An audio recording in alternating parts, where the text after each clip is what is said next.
I really thought anti-intellectualism was a buzzword people were using until I realized that people were commenting on the video talking about things that I clearly pointed out were not valid sources or criticisms of someone saying something.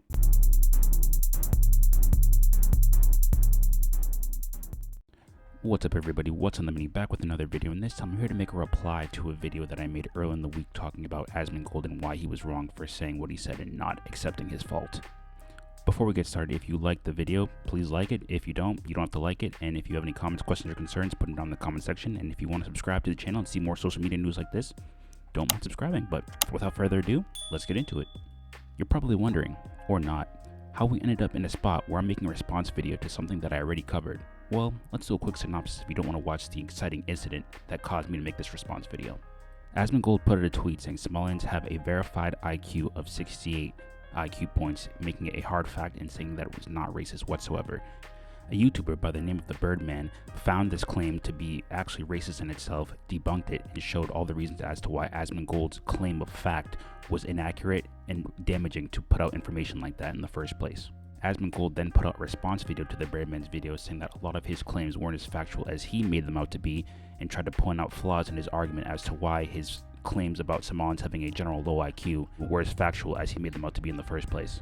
The Birdman then comes out with a whole hour-long video debunking Asmongold's claims about his response video to the Birdman's initial response video as to why Asmongold and the information he put out were not factual and should not be taken seriously because he did not do the proper research and take the proper precautions in putting information out to the general public. Then me, with no horse in this race, put out a video kind of summarizing the whole ordeal and saying that Asmongold was in the wrong for not actually taking accountability and realizing that he put out a tweet saying something was factual, having it be proved wrong, and then not being like, hey guys, I shouldn't have said that, I'm wrong for that, and overall admitting where he was wrong. You may be asking yourself, or not, again, how does intellectualism insert itself into this whole narrative in which you're talking about in the response video to your original video that you made about this whole topic? Well, I'll explain. After putting out my video on how Asmongold was wrong for not admitting his wrongs, I was flooded with a lot of comments in my comment section from a lot of viewers who were actually on the side of Asmongold and were defending his actions. Though my video did receive a lot more views than I usually got, it was actually from the wrong type of audience.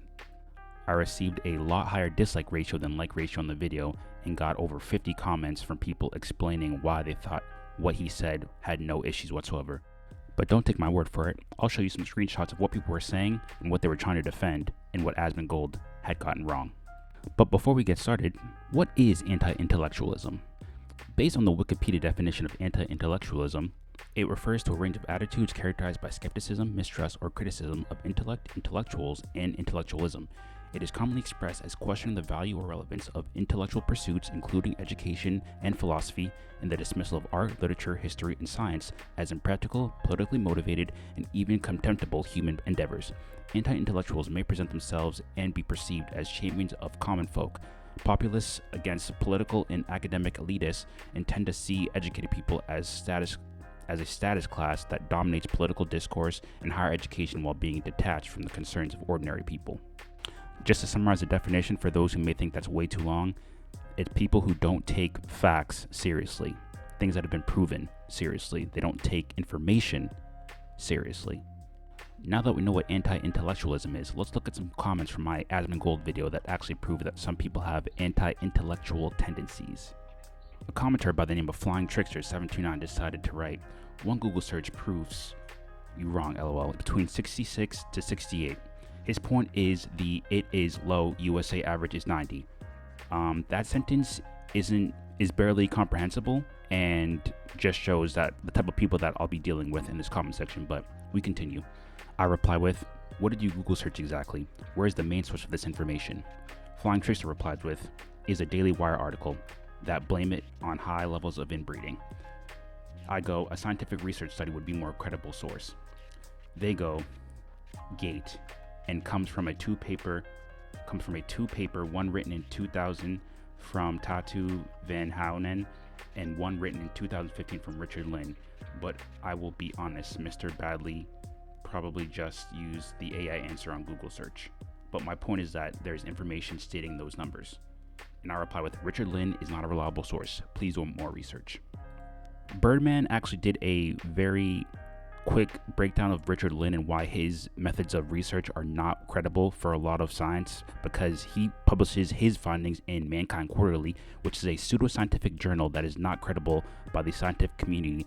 And if your research findings are not something that the scientific community as a whole find as something that should be credible or taken seriously, why is that something that you should, as an individual, take seriously? By you saying that you trust the research of Richard Lynn, it kind of just shows that you are not someone who should be credible with information either. Another commenter by the name of Arcanto Scream PSNPC7274 also decided to cite Richard Lynn in one of his studies, and I had to say, you didn't watch the video, did you? I'm not going to read out his comment because he tries to back up the pseudoscience of Richard Lynn again, who again publishes his findings in Mankind Quarterly, a pseudoscientific journal, and tries to claim them as fact, and he's in the same camp as Mr. Trickster, so I'm not even going to waste my breath reading his comment out loud. Another commenter by the name of Tax Hater decided to write, I ain't gonna watch an hour-and-a-half long video of a guy yapping about Asmongold calling someone's low IQ. Get a life, bro. And then someone responds, the video is 10 minutes, go back to school.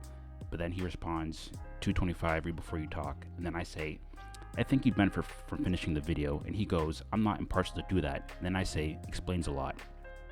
What the video is meant to do is explain why someone saying a thing that they think is a certified fact and then being debunked on that information is a cautionary tale on putting out misinformation in general.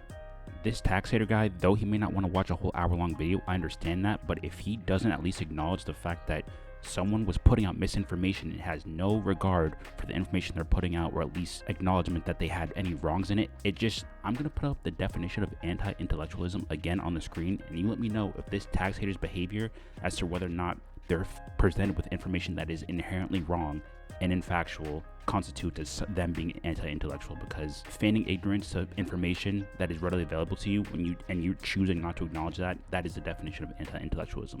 But I digress. Another commenter by the name of RB30E wrote, clearly the issue here is that you have a 60 IQ and can't understand satire or hyperbole mixed in. Then I reply saying, if taking pseudoscience as fact is considered hyperbole, you might want to reevaluate some things.